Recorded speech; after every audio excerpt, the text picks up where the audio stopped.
This is kind of unique to pitch pine, relatively unique. There's relatively few pine species that can do this, and it can sprout after the whole top of the tree. There are some out there where you can see them coming out of the base. Gets burned off by a fire or killed, it can resprout. So that's a feature that pitch pine has that's fire adapted.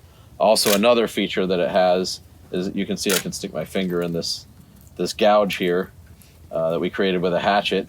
In the bark, it has very thick bark, so that acts as insulation for the tree. So that's for low intensity fires that go through.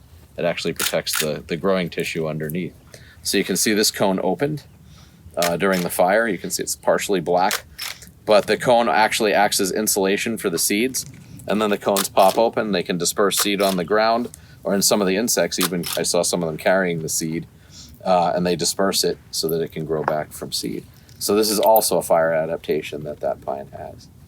So we're definitely concerned about climate change, and we're definitely looking at strategies for the future to do more things like this to address what we're seeing happening in the seasonality of fire. Whereas fire, we could be confident in predicting was going to happen.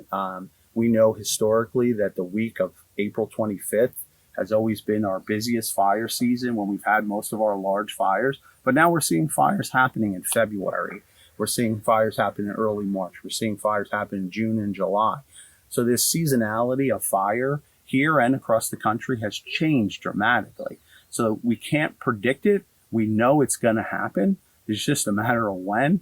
And so we just have to be ready, prepared, and start to think about these things in a more holistic capacity in terms of looking at the entire landscape. Where can we create these strategic areas that we can use to our advantage?